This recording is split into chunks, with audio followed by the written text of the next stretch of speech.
देवी भुवनेश्वरी, आज मुझे ज्ञात हुआ कि आपके हर संकेत के पीछे लोक कल्याण के कई कारण छिपे हैं। अंततः देवी गंगा को धरती पर आना पड़ा। उन्हें लाने के लिए भगीरथ को कितने यत्न करने पड़े। हां महादेवी, हिमालय देवी गंगा का स्थायी निवास है, किंतु अभी तो देवी गंगा शिव की जटाओं से निकली हैं। महादेवी, उनकी यात्रा बड़ी लंबी है। इस यात्रा में एक अनोखा संगम होने वाला है। कैसा संगम महादेवी भुवनेश्वरी? यह संगम प्रयाग में होगा, जहां इस समय सरस्वती की पावन धारा बह रही है। इसका अर्थ यह हुआ देवी भुवनेश्वरी कि देवर्षि नारद अपने प्रयास में सफल हो गए। नहीं महादेवी, अभी नहीं, अभी इसमें समय है। अभी तो महाराज भगीरथ गंगा को साथ ले जाने की प्रसन्नता में हैं। पीछे मुड़कर भी नहीं देख रहे। उनकी यात्रा अब उस स्थान पर पहुंचने वाली है जहां भगवान विष्णु ने धरती पर सर्वप्रथम अपने चरण धरे थे। यह स्थान देवलोक का प्रवेश द्वार है, हरि का द्वार है। आप तो उनकी यात्रा पर अपनी दृष्टि रखिए।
ये तो वैसा ही प्रकाश है तो पद्मनाभ भगवान श्री विष्णु के नखों से निकलता रहता है।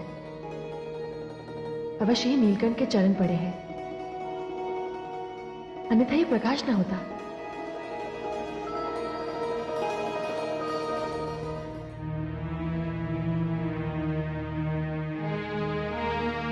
भगीरथ, भगीरथ,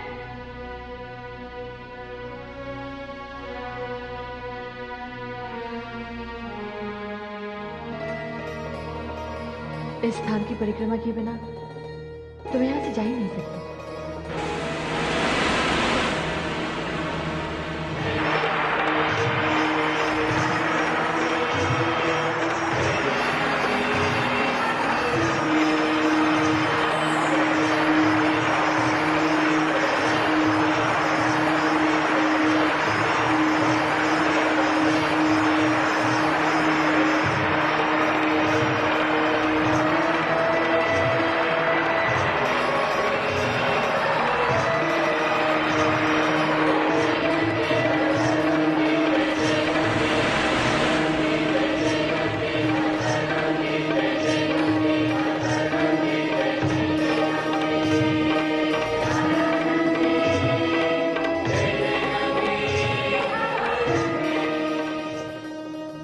हे पद्मनाभ, इस स्थान से लोग आपको प्राप्त करने की यात्रा आरंभ करते हैं। आज आपके चरण पखारकर मैं धरती की यात्रा प्रारंभ कर रही हूं। मेरी जलधारा सदैव इस स्थान पर आपके चरण पखारती रहेगी। इस स्थान पर आकर मेरी पूजा करने वाला आपकी कृपा से सदगति को प्राप्त होगा।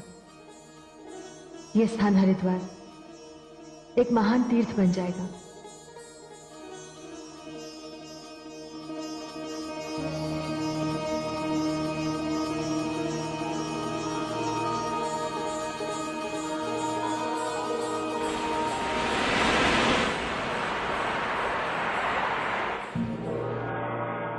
हे देवी भुवनेश्वरी, देवी गंगा तो यही मार्ग में रुक गई। हाँ महादेवी, इस स्थान पर भगवान श्री विष्णु के प्रथम बार चरण पड़े थे। जब सागर मंथन के समय अमृत निकलने पर देवताओं और दानवों में अमृत कलश को लेकर विवाद प्रारंभ हुआ, तब भगवान विष्णु ने यही मोहिनी रूप धारण कर देवताओं की समस्या का निवारण किया था। मैं समझ गई देवी भुवनेश्वरी, जहां जहां भगवान विष्णु के चरणों का स्पर्श हुआ है, वहां वहां से देवी गंगा उनके चरण पखारती हुई निकलेंगी। किंतु हे देवी भुवनेश्वरी, इस भोले भगीरथ का क्या होगा?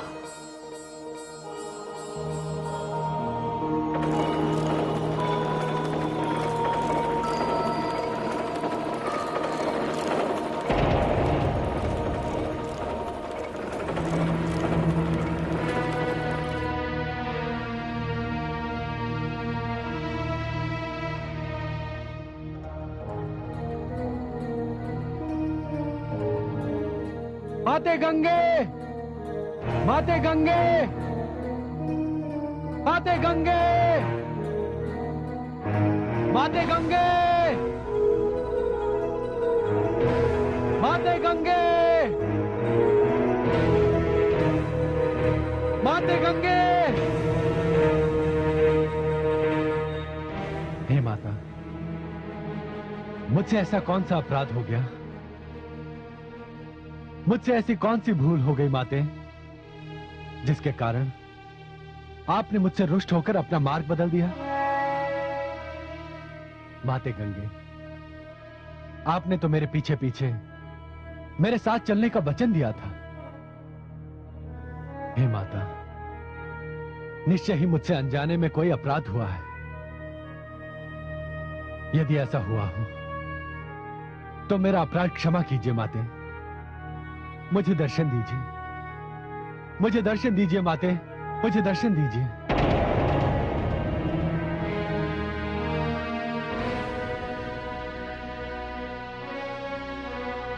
माते गंगे, माते गंगे, माते गंगे, माते गंगे, माते गंगे।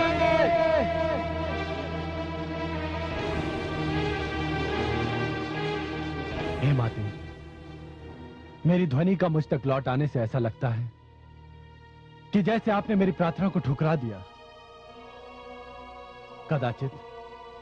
कदाचित आपको ज्ञात नहीं है माते कि मैं अपनी राजधानी से प्रण करके निकला हूं कि जब तक अपने पितरों का उद्धार होते देख नहीं लूंगा, अपने नगर लौट कर नहीं जाऊंगा। माते, लौट आइए माते, आप जहां कहीं भी हैं लौट आइए। माते गंगे, माते गंगे, माते गंगे, माते गंगे, माते गंगे, माते गंगे।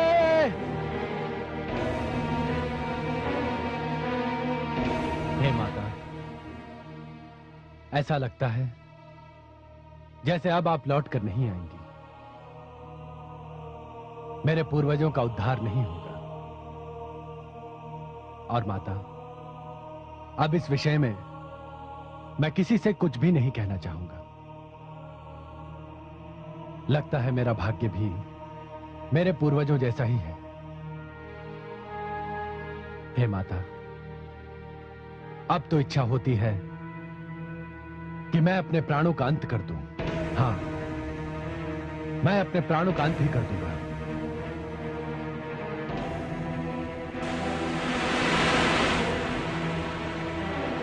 भगीरथ, भगीरथ, भगीरथ।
देवी भुवनेश्वरी, ये कैसा अनर्थ होने जा रहा है?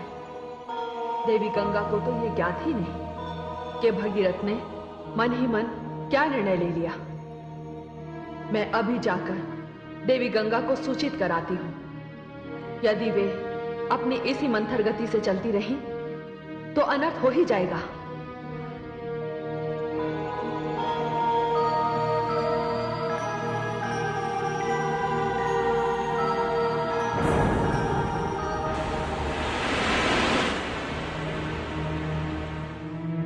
भगीरथ, भगीरथ!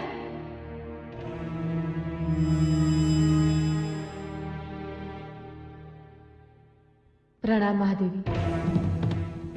देवी गंगे, प्रणाम का शिष्टाचार छोड़िए और भगीरथ की रक्षा कीजिए। भगीरथ की रक्षा? क्या हुआ भगीरथ को? देवी गंगे अपने पूर्वजों के कल्याण के लिए वो ये समझकर आगे बढ़ रहा है कि आप उसके पीछे पीछे आ रही हैं, किंतु आपको ना पाकर वो इतना निराश हो गया कि... मैं समझ गई महादेवी। भगीरथ जानता ही नहीं कि मैं कहां हूं, और मुझे ना पाकर उसका निराश होना तो स्वाभाविक है। समय कम है देवी गंगा, शीघ्र उसके पास जाओ। प्रणाम।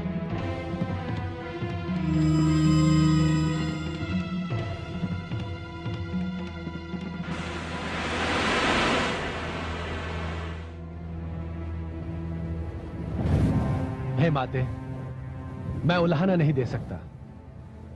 यदि आपके विषय में भगवान शिव से भी पूछने जाऊं, तो भी माते, आप तो सर्वशक्तिमान हैं। किंतु माते, मैं अपनी निराशा का क्या करूं? मैं असफल नहीं लौट सकता माते। इसलिए मैंने निश्चय कर लिया है कि मैं अपने प्राणों का अंत कर दूंगा।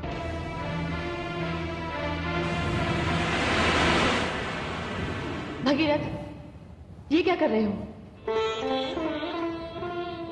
माते, आप? पुत्र भगीरथ, क्या तुम्हें मेरे वचन पर विश्वास नहीं रहा? पुत्र, ये मूर्खता से परिपूर्ण पग उठाने की क्या आवश्यकता थी? मैं तो सामने एक विशेष स्थान को देखकर उधर मुड़ गई थी। पुत्र, अन पर देवादिदेव भगवान शिव ने विषपान किया था। उसी स्थान पर भगवान श्री विष्णु ने मोहिनी रूप धारण करके अपने चरण धरती पर धरे थे। मैं तो उसी पावनता का स्पर्श करने गई थी। माते, मुझे क्षमा कर दीजिए। मैंने तुम्हें क्षमा कर दिया, किंतु भगीरथ, तुम मुझे साथ लेकर चल रहे हो, तो एक बात ध्यानपूर्वक समझ लो। मेरा स्वभाव कौतुक भरा है। मैं जलधारा हूं भगीरथ। चंचलता मेरी विवशता है। यदि आगे भी चलते चलते मैं तुम्हारी दृष्टि से ओझल हो जाऊं, तो भली भांति मेरा पता लगाना। मैं तुमसे फिर कहती हूं भगीरथ, मैं गंगा हूं, तुम्हारे साथ चल पड़ी हूं। पुत्र, मैं वापस नहीं लौटूंगी। तुम्हारा कार्य तो मुझे पूर्ण करना ही है। माते, मुझे क्षमा कर दीजिए। मुझे क्षमा कर दीजिए माते।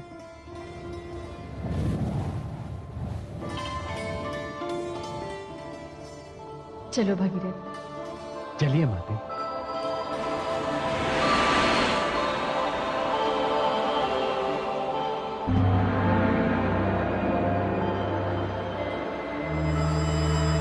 नारायण नारायण।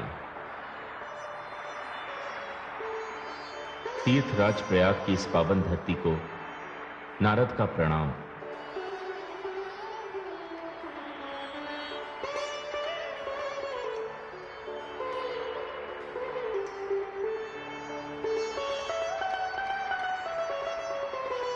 माते, माते,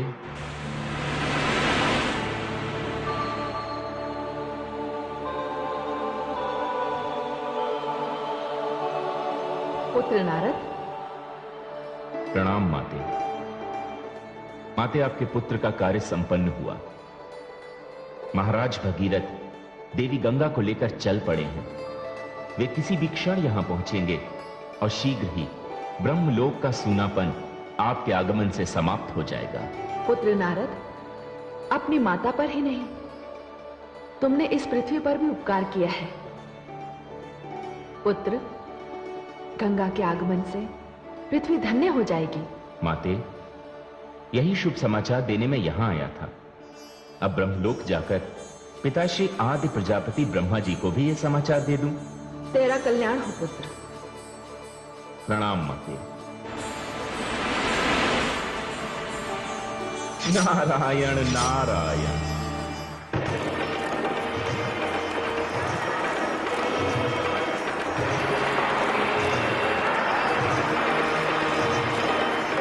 भगीरथ, भगीरथ।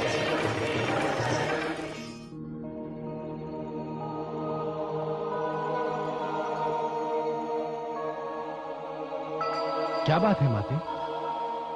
ये हम किस स्थान पर आ गए पुत्र? हे माते, मैंने मार्ग में एक ऋषि से पूछा था। यह स्थान तीर्थों का राजा प्रयाग है। हाँ पुत्र, मुझे भी ऐसा ही प्रतीत हो रहा है। पुत्र भगीरथ, तुम्हें यहीं रुककर कुछ समय मेरी प्रतीक्षा करनी होगी। मैं महादेवी सरस्वती से मिलकर आती हूँ। महादेवी सरस्वती? हाँ, वो जो दूर जलधारा तुम्हें दिखाई दे रही है, वो देवी सरस्वती की जलधारा है। पुत्र, तुम्हें महादेवी सरस्वती का भी आभार मानना चाहिए, क्योंकि उन्हीं के कारण मैं धरती पर आई। अन्यथा मेरा तुम्हारे साथ आना संभव ना होता पुत्र। मैं चलती हूँ।